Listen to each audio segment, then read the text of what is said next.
back to the good stuff. So, Dr. Heather Maguire is a friend of mine. I knew her, well, actually, I think you already were a doctor when I knew you. Yeah, so I graduated with my doctorate, like 8 years ago. And I've known you for 5. Something like that, right? yeah. So you are a doctor in... So I have a doctorate in educational psychology, which... Oh, I didn't know it was educational psychology. Yeah, so I have a PsyD. Yeah. But I say I doctorate because people are like, they don't know what that is. They're like, oh, it's a PhD, basically. I always... Okay, these have to get close. Yes, close. Yep. Son of a nutcracker. Okay. No, so I thought I wanted to get a PsyD. Yeah. I mean, I still have time. You do. You're not I that old. might go back to school. Yeah. Okay, so did you not get your master's then? You went straight from BA to PsyD? So basically, originally I got my master's in educational psychology. I see. Yeah, and then the economy was awful. That's right. I remember this. And I was like, I was looking for a job as a school psychologist, okay, because I had my credential in school psychology, and I decided to keep going, to give myself more options. That was a blessing that you didn't become a school psychologist. It was amazing. That is a crazy job. I did for a little while. So once I started my, so I did 3 years of my master's and went right into my doctorate, and I only had to go for 3 years to complete the doctorate. And as soon as I started in my doctorate program, then I was a school psychologist. But quickly, how much does how much does that cost to get a PhD or PsyD? I don't know how much it costs, but I have a lot of school debt, like $100,000 of school debt. Shoot, so I think that's what stopped me from it. Maybe it was like, holy crap! I don't even know if I'm ever gonna make this money back. Yes. But we digress. Okay. Yes. So you actually have your own podcast. I want you to plug that really fast. For sure. So I have Prism Parenting. Prism, not prison. Prism. Oh my god. Listen, parenting sometimes feels like prison. For sure. So it could be. I have to enunciate. But it is Prism. It is Prism. Because you are also a professor at APU. Yeah, so I am a professor. I teach school psychologists, school counselors, and also behavior analysts. There's that. So you are pretty good with behavior and stuff like that. Yeah, or so we would hope. I hope so. Well, unless it's my own kids' behavior, right? I can tell you all the right things to do, but isn't that the truth? I feel like I actually was talking to a friend yesterday, and I was like, I remember going to the grocery store and seeing that kid throwing a big fit and being like, oh, my kid would never do that because they would know the consequences of this behavior, blah, blah, blah, blah. And now my kid, I'm like, oh, you want goldfish? You could eat the whole bag as we shop to the store. Yes. Just don't scream. Yes, for sure. Anyways, the judgment has fallen off the side when it comes to your own kids. Yes, so for sure, I think so my background in behavior guides my parenting every day, but I'm also 100% human. 100%. And I'm a yeller by nature, so I always have to check in with myself I feel like when we teach people in terms of behavior management, we are able to look at it more scientifically and take out the emotion. Yeah. But when they're your own kids, it's very emotional. You're like, I've told you this 15 times. But in a classroom, you're like, okay, I'm getting paid for this. Yes. I might be able to right now, there's no freaking stickers. You're gonna do it because I said you're gonna do it, Yes, yeah, Anyways. no, and I think too, sometimes we forget, so, looking at behavior in a very scientific way, that's what I do, and you can't just focus on the child's behavior, you also are impacted. And that pisses me off because I think I'm perfect and I don't need to change anything. Exactly. But if you recorded me, I bet you would be, Yeah. Shoot, she just said that to her kid. Yeah. Dang. Yeah, so. All right, cool. So you're a behavior analyst, I think, at heart. That's what you love. Yeah, And you all about, behavior modification. So your podcast is rad. It talks about all topics in parenting, which is This week it's about death. I saw this one. It's a very exciting topic here. Yes. But I think that's a very important topic. People die. Yeah. Dogs die. Yeah. You're how again? We're not gonna not talk about it. Yeah. Well, and a lot of people avoid talking about it because it's such a hard topic, and so I think it's the worst thing you can do. For sure. Okay, so let's talk about your kids because you have some. I do. I have some, and I don't intend to have more. All done. All done. Two and done. 2 and done. Yep. So I have a 9-year-old Landon, and that's how I think we met. So actually, long story short is we lived 2 houses down from each other for 5 years. We did. And Addison, my almost 9-year-old, and then Landon, her 9-year-old, just turned 9-year-old, were like buds, you know, they were 3 at the time. And it was nice because it was only a couple houses over and they were either playing at your house or at my house. And so it felt safe, but it felt good to like give them some freedom, and you know, I trusted you and I trusted your husband and everything. So that was really cool. And then you had so she has an Addie too. And we used to call them Big Addie and Little Addie. Yes. Until my Addie was like, I don't want to be called Big Addie. Yes. Yes. But we still kind of call her that because like it made us the same. I know. So she has a little forever correcting my kids. Yeah, Addie Blossom. Addie Blossom. That's right. But so how far in between? What's the age gap? 2.5 years. So Addie's 6. She's in 1st grade, and we had her. Oh, I had her. Let's be honest. Great. So we bought our house right after Landon was born here in California. And then a year later, we decided to rent out our house, move to New York.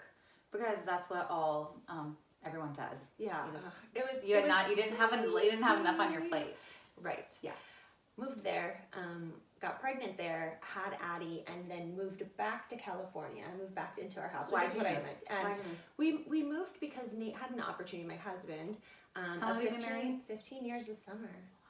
That's a long time. Girl. I always say we got married when we were babies. Well, yes, basically. Because you're only now 30. Yeah, exactly. No, I'm forever 29 actually. I'm forever 22. Yeah, there you go. Like the Taylor Swift song. Yes, it's my anthem. Okay. So anyway, so he had an opportunity with the same company he was with. He's with that company for over a decade, and they had this like accelerated leadership program. Okay. And so we agreed that it was a really good opportunity for him. And so we did the crazy thing. We packed up everything and moved. That's a supportive wife. It is. You get married, you support each other. Yes. And it was kind of one of those things for me where we knew we were moving back. I see. And so he needed to like get it out of the system, but I kind of stole him back from the Midwest, and like we moved to California. Well, why would you move back? I've talked to a lot. Listen, I'm not trying to be mean, but like, dude. Yeah. California is the best. It's bomb, and I'm not even saying that to. It's just the truth. Yeah. It's expensive, I know, but like the weather's It's not for everybody. I mean, lots of people like the seasons, but for me, I like the sunshine. I don't like clouds. I know. Okay, so we're sounding a little bougie. I digress. So anyways, we moved there knowing it was temporary. Okay. Got pregnant while I was out there with Addie, and then had Addie, and then 2 months after having Addie. Well, how were your pregnancies? Pretty crappy. Oh, I don't know. I hate being pregnant. Me too. But they're pretty they were standard. normal. Yeah, okay. yeah. So I had no, actually kind of a little bit off topic, but I think I was depressed during both of my pregnancies. Like I had mild depression, but I didn't realize it till years later because I didn't have postpartum. You hear about like postpartum depression, but the reality is when they talk about that, they're really talking about depression having to do anytime when you're pregnant or afterwards. And so for me, it was while I was pregnant, but I didn't know. Even though I'm a clinician, I should know. I didn't know. Well, it's hard. I think mental illness is hard. Yeah. It's hard. How do you? Because these are honestly, it's quite normal to have like a lot of fear and a lot of sadness. It's not always exciting. No, especially if you have hard pregnancies and you don't feel good. Like shoot, man. So and they were pretty standard in lots of ways. I was sick in the beginning and whatever. But at the same time, I think I definitely had some mild depression. And then for me, my deliveries were both really easy. And as soon I know. And, so then as soon as I delivered, and both of my kids, they ended up sleeping well pretty early on. And I think that the reason why. Dream. But a lot of, I think, in, my opinion, a big part of the reason why it's easy to, fall into postpartum is partially hormones, but also partially lack of sleep. 100%. Yeah, and so because, I was able to get sleep more early on, I think like that I escaped the postpartum, but it was hard. I hated being pregnant. If you would have asked me like, okay, you can have a 3rd child and you don't have to be pregnant, maybe I would have said yes, but I can tell you this, like 2 weeks after Addie, Nate, my husband, got a vasectomy. You were done. Done. Yeah. So anyways, happy to have 2 kids. But that probably was hard though because you didn't, I think, you know, it was intended that our families, extended families, would be helpful when they had babies, but you were in New York, so you probably didn't have any. We didn't have anybody. Although luckily, very soon after, I look at New York, and when we lived there, it was hard. It was, you know, it was temporary, it was expensive, and it was stressful. And I was pregnant, and it was cold. Yeah, so all of those things made it challenging. But like about 2 weeks after we moved, we found an amazing church, and so it was an instant community for us. And so I think that was kind of the silver lining of New York, is like blessing. Community. Is finding community no matter where you live. Yeah. Big deal. Yeah, yeah. But you had to step out and find it. It didn't like come knocking on your door, which I think is a big misconception. It was crazy. We were like, oh, where are we going to go to church? Like, I Googled it, found it, and then, we went there 1 week, and they're like, do you want to come out to lunch? You're like, yes, we do. Yes, we do. Absolutely. Thank you. So I think that was kind of the silver lining. But yeah, we moved back to California when Addie was about 8 weeks old. And at that point, everything was still good with you in terms of your health and everything? Yeah, so I know one of the things that we're going to talk about today is kind of my health journey. Right before he moved back, crazy, like it's not just about my health journey, actually Nate, my husband, he randomly has had a collapsed lung twice. Right, I remember number 2. Yeah, and so actually when Addie was 2 weeks old, when we were still in New York, his lung collapsed for the first time. And it's one, without getting into like the condition, he's fine now, but it was just a genetic thing. And unfortunately, when we were in New York, so he was hospitalized for a few days. It's called a spontaneous pneumothorax, and he was hospitalized for a few days. And they didn't fix it properly, which is why it happened the second time. I see. Yeah, so that happened, and then we moved across the country again. So that's kind of like setting the stage of, moving back and then moving into our house again. And that was really, being in New York was stressful, but as soon as we came back, I thought things were going to be less stressful. And that kind of, it amplified about then. So, but I had no health issues at that point.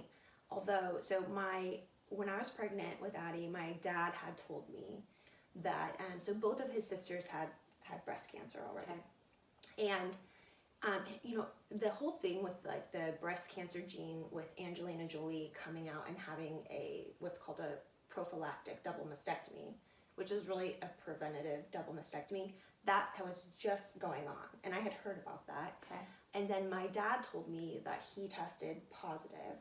Okay. Because you think of like breast cancer coming from your mom's side, but the reality is for genetic breast cancer come from either side. Okay. And wait, I need to take notes. Okay. Okay. Yeah. So, anyways, he tested positive for a mutation on a gene, which basically we all have genes that help us fight all types of cancer. Okay. Just to kind of like understand. So it's not like I have an extra gene or something. What it is that I have a mutation on the gene that's supposed to kill cancer cells, specifically breast cancer cells. So it doesn't work. How do you do that? Wait, so your dad says that he had just gotten tested and he had this mutation. So then I have a 50% chance of having it. So then you immediately went and got tested? No. So I was pregnant with Addie and I was like, oh, and so I started just kind of looking up the statistics and I was like, wow, with this gene, if I have it, I have a 60 to 70% chance of getting breast cancer in my lifetime. Okay. That's a big deal. That's a big deal. Mm-hmm. And I'm a pretty crazy, proactive type A person, as you know, Jen. Mm-hmm. And so I was like, okay, well, I'm only having 2 kids.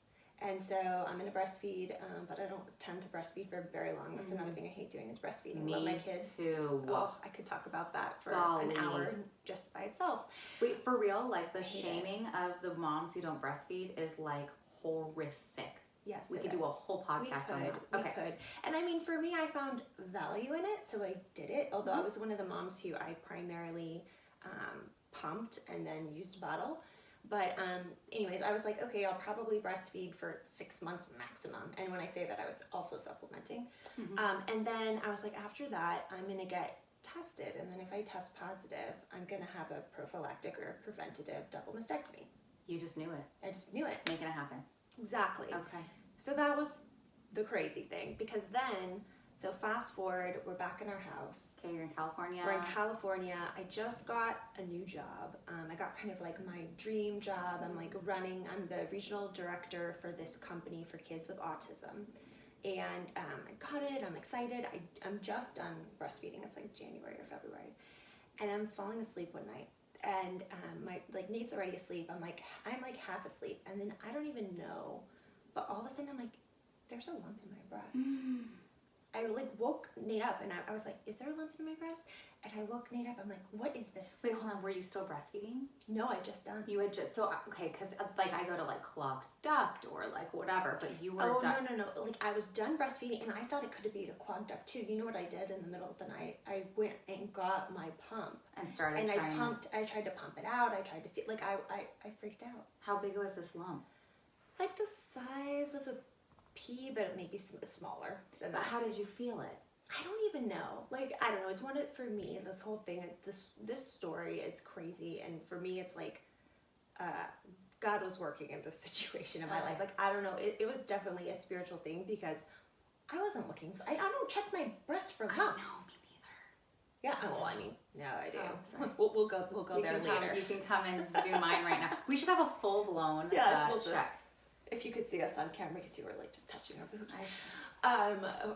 Or me and my fake boobs at this point. Yeah.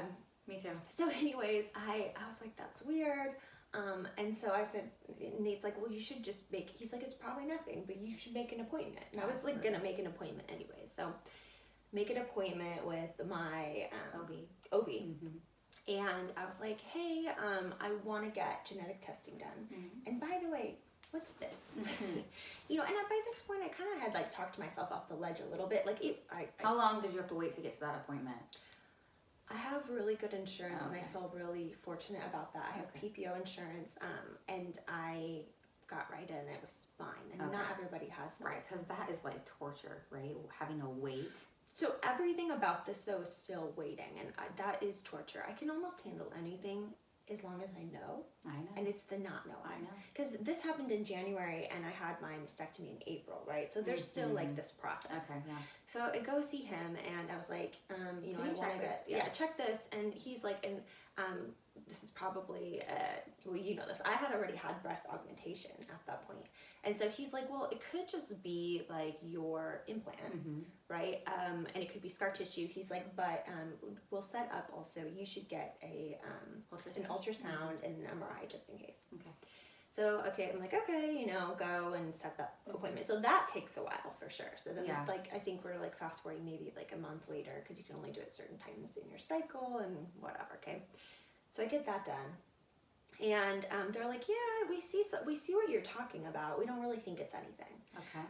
But they knew I was going to get tested for the gene. Okay. And they're like, if you test positive, let's biopsy it for sure. Okay. If you don't, whatever. I'm like, okay, but they didn't. The radiologist didn't seem that worried about it. So I'm like, okay. And I have this new high demand, high stress job. And so I'm like, okay, on to other things, and I'll make my appointment in 6 months, trusting the doctors and all that. So I'm actually I was driving to John Wayne Airport to go to a conference, and I get a call from my OB, and he's like, no, we're going to biopsy it right now. And I was like, oh, okay. Yeah. Sounds good. That's how I've had something biopsied as well in my breast, and that's how it was. It was immediate. We're getting a biopsy. Yeah, it was no question. And by the way, I at this point in my life I have a high risk gynecologist, and I don't have that same one, but he delivered Landon. He was my OBGYN, and I just am forever grateful for that man. But anyway, so he was we set up the biopsy. Get it out. Yeah. And by the way, there was this whole debacle. So I went to go get my genetic testing done. I got it done. How do you do that? You just blood? They just do a quick blood draw. And it should be a really fast thing. But it took months to get my results. I kept on calling and there was some insurance issue, and then there was some I'm like, can I just, and they're like, oh, we'll tell you tomorrow. This was over months. Okay. So anyways, the genetic testing situation, but then I went to go get the biopsy. And so the results of the biopsy was, I remember my gynecologist calling me with the results, and he's like, so they didn't find cancer or anything, but they found some atypical cells. It's called atypical ductal hyperplasia. You get really smart with all this, I'm like, sure science. I know some fun science words too. Yeah. But only through my own Yeah, stuff. and then you do a lot of Googling, and then yeah. Google is the devil. Then you're gonna right? 100%. Yeah. He's like, but you know, so like, long story short, at that point, once I found out I had those atypical cells, I, you know, found out that usually like 60-year-olds have these atypical cells, and I was 29, so it's just really weird. So even though I didn't have confirmation yet that I was positive for that gene mutation, I was like, clearly I have the gene mutation. I don't even need to know. Like, if I didn't have it, I wouldn't have these atypical cells. Okay. And so what they would typically do is like do a bigger biopsy at that point, like a lumpectomy type of biopsy or whatever, bigger, to make sure there's no cancer around it. But instead, I was like, no, I think I just want to get the mastectomy. I'm like, I remember asking my doctor, I'm like, am I crazy even though I don't know that I have the gene for sure? Like, I'm still like fighting with these people to give me my results. And I was on a deadline a little because my insurance was going to change over because of, you know, and I wanted to keep my same insurance. I had all the doctors I wanted and all that. And I'm like, am I crazy with these atypical cells to just get the mastectomy? Because I found out, like, if you have those atypical cells, then your lifetime risk was already like 40 to 50%. And I was like, so even if I don't have the gene, I'm screwed, basically. And my doctor's like, no, like, that's fine. I think that's a good, I think that what you're saying is a total logical thing. So anyways, the day before my double mastectomy, I officially found out I tested positive for the gene, but it literally, like, it was like 3 months later. It was crazy. So how was it for you though? So this sounds like a very stressful, you just said you started a new job. You have a 2.5, you have a 3-year-old.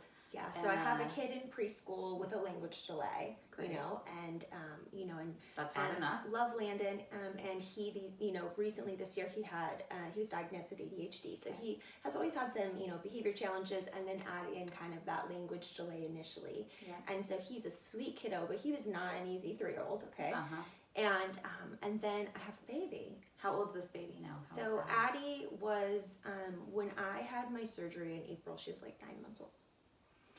Did you find it like did you I'm just trying to put myself in your shoes. Like, I could see myself like just being so focused on trying to like get my own shit together that like I'm not really being the like best mom I can be because I'm just trying to survive right now. Like, did you, how was it? It was crazy because I was also working an hour away from my house.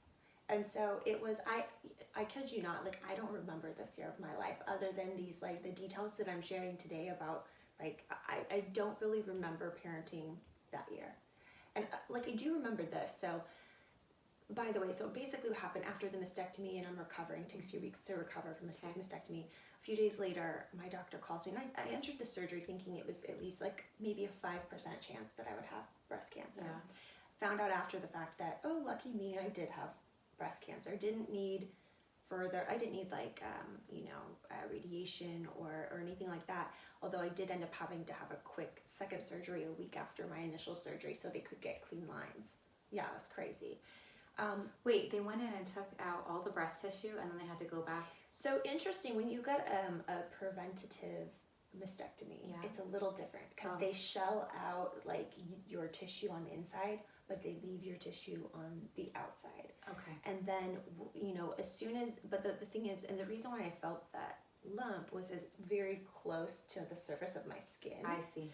And so they wanted to get like a clean margin. Okay. So I had to go so that they could get that clean margin. Is your body even recovered enough to have no, I have drains. So when you have a mastectomy, like, it's gross, but you have these like drains of like blood and fluid, pus and all that fun stuff that you get to empty every few hours, and I still have, you have that for several weeks, and so I have all that going on, and so my doctor was like, he was surprised, I could tell he was surprised that he was, he felt bad because, he was like, you don't have cancer, then clearly I did. I had stage 0, which means that the risk of it coming back is very low and all of that, and it was totally encapsulated in my milk ducts, okay?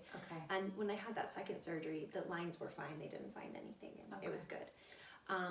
But yeah, like, I do remember, kind of like coming back to your comment about parenting, I do remember in the midst of like this recovery, like I couldn't lift, I felt like an incompetent parent, okay? I could not lift my baby. Yeah. And so I remember, and we had a nanny, and my husband was, around, but he was traveling a lot for work those days. And, and I just remember being there, like sitting on the couch and just like zoning. Yeah. Because, I mean, what you just start to think to yourself, like, what kind of mom, can. The shame of this. Yes.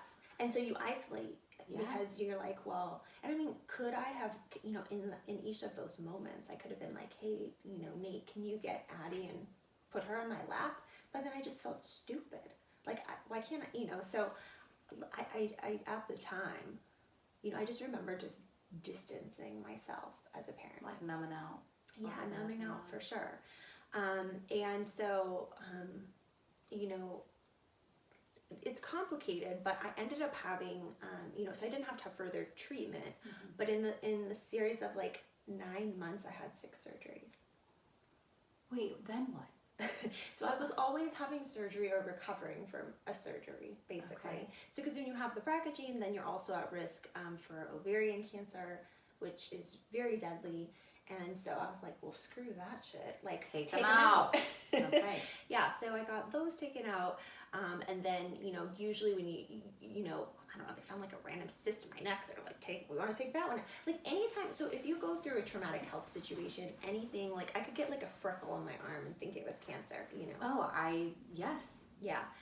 And also my job at the time, like I learned so much in that job, but it was super stressful. It was the most stressful job. And I mean, I don't know, maybe it was, well, obviously, it was partially because of my health situation. Compounded, but... Yeah, but well, I found out that the person who ended up replacing me later, so I quit the job, and I'll get to that part of the story.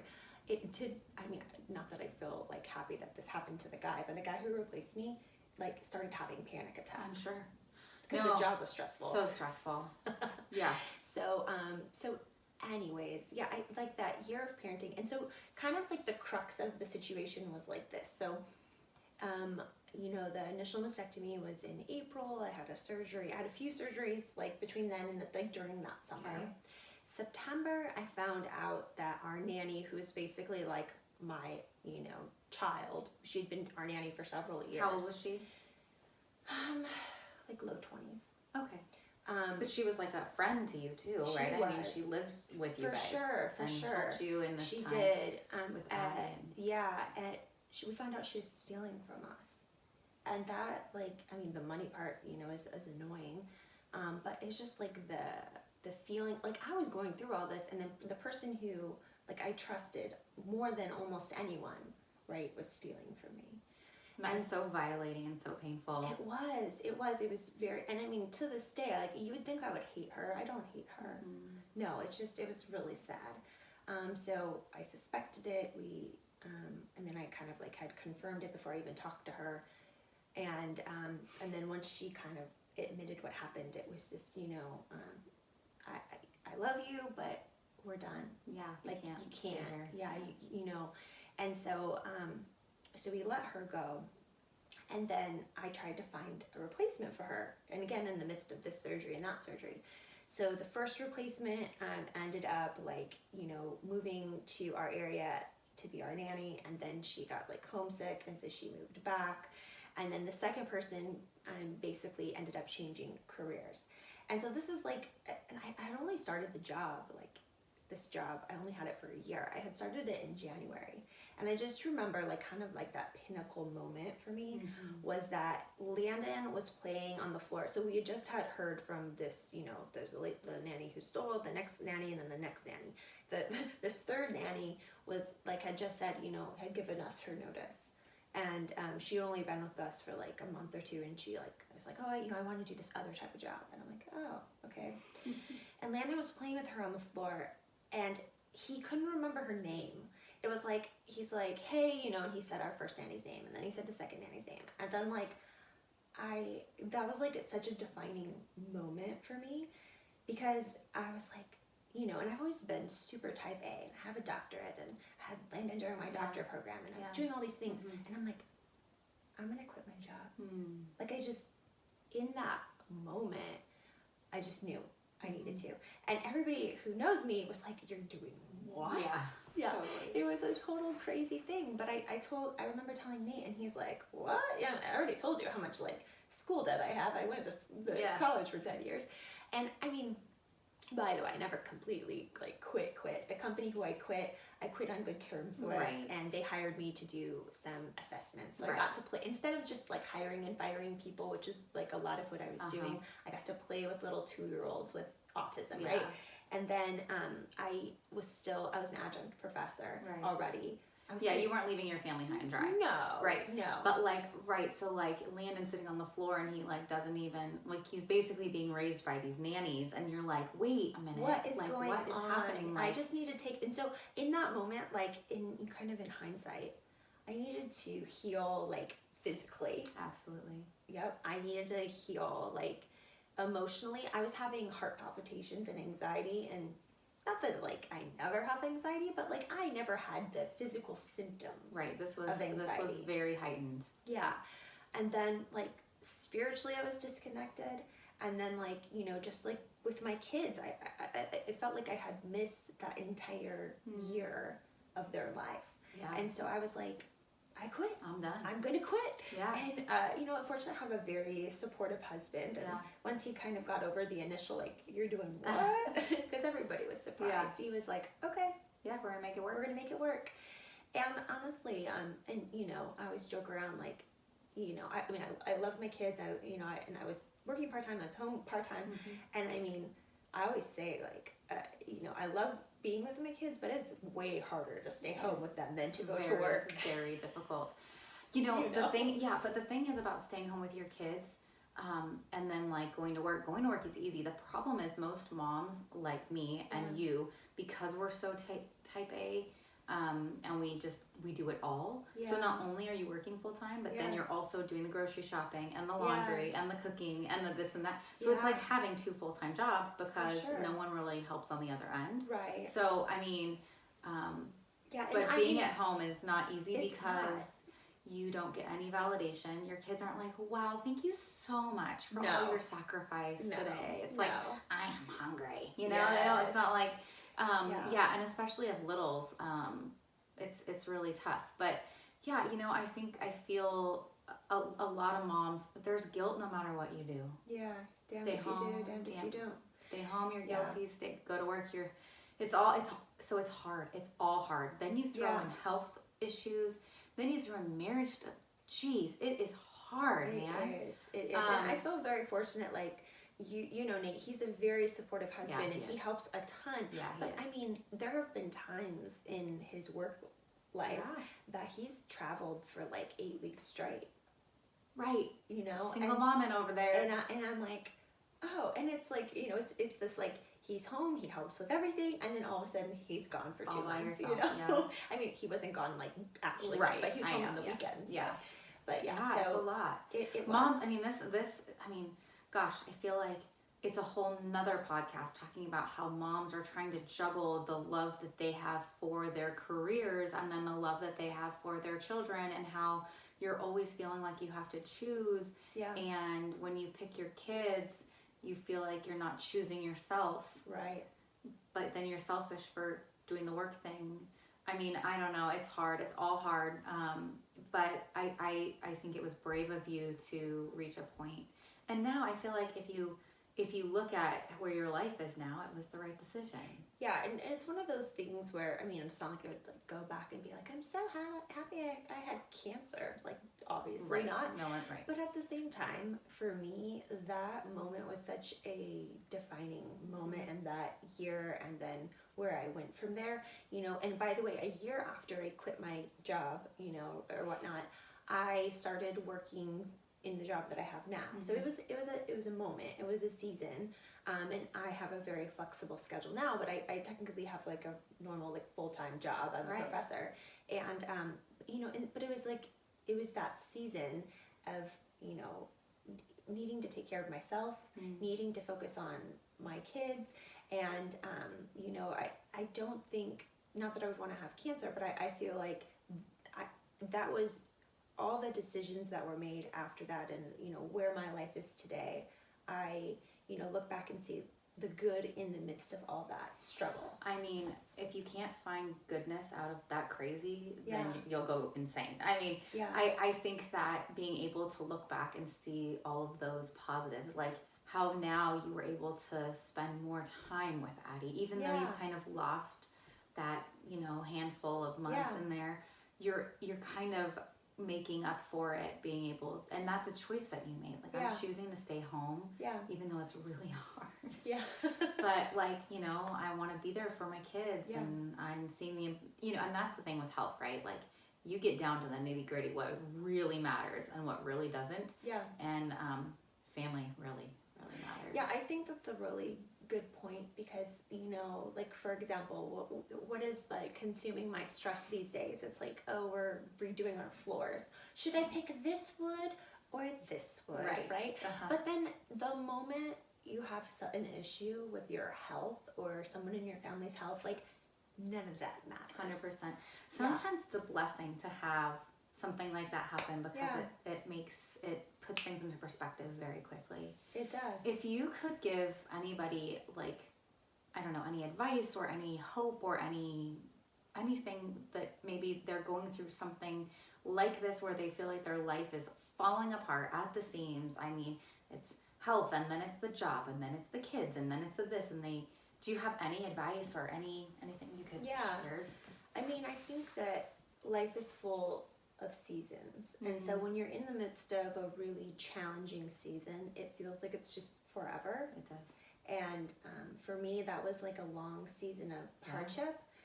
But now, as I look back, I'm in the best season of my life right now. And I don't know what tomorrow holds. That's right. But you're damn well gonna enjoy it while it's lasts, right? Yeah, exactly. Yeah. And so I think there's that. And then I think it's really important to lean on, to have a village and to lean on the support of your friends. I don't think I actually did a very good job of that, kind of like in retrospect. I mean, I had people giving me meals and all of that, but I don't easily accept help from people. Me neither. Yeah. And I think it's that, that mom thing of like, I can do everything. What's funny is I don't think, and this is, digressing again, but I don't think that we were meant to do kids and family alone. No. Like, all these other cultures that have like grandma and grandpa and aunt and uncle like living close to them or like even in their home, they all help. Yeah. Like, there is this cute little family that lives in Pacific Grove down the street, and they're from Nepal. Yeah. And the grandpa takes the little kids every day, twice a day, to the park. And I think to myself, that mom gets reprieve 2 times a day by someone who just enjoys spending time with the little kids. Yeah. That's how it's supposed to be. Instead, these moms are stuck at home day in and day out thinking that they're supposed to do it all. Yeah, and I think part of that is that kind of our, and I mean, I have parents who live less than an hour away, and they are like super helpful and everything, but I think our society is so, it's forcing us to work till like, later parts of our life. And so like, for example, for me, even though my parents are involved in my life and my kids' life, they're super busy. They're still working full time. I see what you're saying. Yeah, they're still working. Right. Yeah. Right. I know. I think that I think that's a great point, is to the earlier in life that you learn to find your people. Yeah. And love them and let them love you. Yeah. The more fulfilled your life is. Again, be very careful who your people are. Yeah, are they giving you life, or are they like not all? I said this in a past podcast, and it's like not all nice people are safe people. Yeah. Not all good people are safe people. You have to find your safe people. Yeah. When you find your safe people, hold on tight, love them, and let them love you. Yeah. But it took me a long time too, because I felt like I was a failure. It was very shameful to ask for help. For sure. I was taught that we don't ask for help. No one needs to know that. Right. You can't handle it or whatever. Right. You're supposed to. I mean, our culture, and then especially, I think it's a good example if we look on social media and things like that. It's like always put on the face of perfection. That's right. Yeah. And it's bullshit. It is. Agree. I mean, honestly, like life is hard. It's hard. Stuff Right. like this happens out of nowhere. Boom, you're hit. And now it's like all hands on deck. How are we going to work? How are we going to survive, right? Yeah. And I think that the more we get good at handling the waves, because they're coming. Like, it's not like, and then one day, like, oh, everything's fine. I think it's interesting the timing of all this. So I had just moved back to California. And I mean, I had, friends here, but I wasn't, so these days I have like, my people. And I think that if I would have gone through this today, I mean, I definitely had supportive friends and family and whatever, but I think that I'm in a different place today, like in terms of my relationships. Like, I know that if this happened, to any of my group of friends, it would, what the outpouring would be from any of our friends that would, be able to help that person. But I think I was a little bit more, isolated, and obviously like my, 2 or 3 good friends, they couldn't do everything, right? That's right. So, yeah. I appreciate your vulnerability. Yeah. It's hard. I mean, it's a tough season. I mean, just being a mom of a little baby is hard enough. It is. And then you add and you pile on all these things. So I appreciate your vulnerability. And so if anybody wants to chat with you about parenting, about, maybe they're struggling with the same sorts of things. Maybe they have questions about the, breast cancer or the genetic components to it, or I don't know, maybe they just want to talk to you. How can they get a hold of you? Yeah, so my podcast, like I said earlier, is Prism Parenting, and then my website is Prism Behavior. And I always tell my listeners, whether it's they have things they want me to talk about on the podcast, or if they have parenting or behavior issue questions, or, I've always wanted to, as someone who has had genetic breast cancer, and it was weird, to be 30. Most people who have this mutation, they don't get breast cancer when they were 30. I was just super unlucky, apparently. But anyways, or lucky, depending on how you, right? Because they found it. Yeah. But I've always wanted to kind of, if there was somebody out there who happens to listen to this, who is also, BRCA positive or whatever, and they wanted somebody to talk to, I would totally be that person. So you can email me at heather@prismbehavior.com, and I'll always respond. You can find me on Instagram, Prism Behavior, and I love to connect with people, and my podcast is all about parenting and everything, from, kids who tantrum and how to motivate kids to, talking to your kids, like this week about death. Right. And do you guys do any, like, have you ever done like one-on-one parenting? So I'm not doing parent coaching right now, but I do have something exciting. We have a parenting course. Oh, cool. So I've created a parenting course, and it's really for parents who have kids, let's say, who are like preschool age to early elementary. Okay. And it's actually, so you can find out more about it on my website. And then in the next few months, I'll be opening the course for enrollment. Oh, cool. Yeah, so it's a self-paced exciting. course. Parents can go watch videos, and there's like corresponding worksheets. And then of course, like, I'm always here to answer questions so people can connect with me, which is cool. Fantastic. Yeah, so it's called Parenting with Confidence. Ooh, I'm in. Confidence. Yeah. All right, girl. Well, I appreciate you being here. Yeah. Love you so much. Yeah. Thanks Until for having next time. me. Yeah. All right.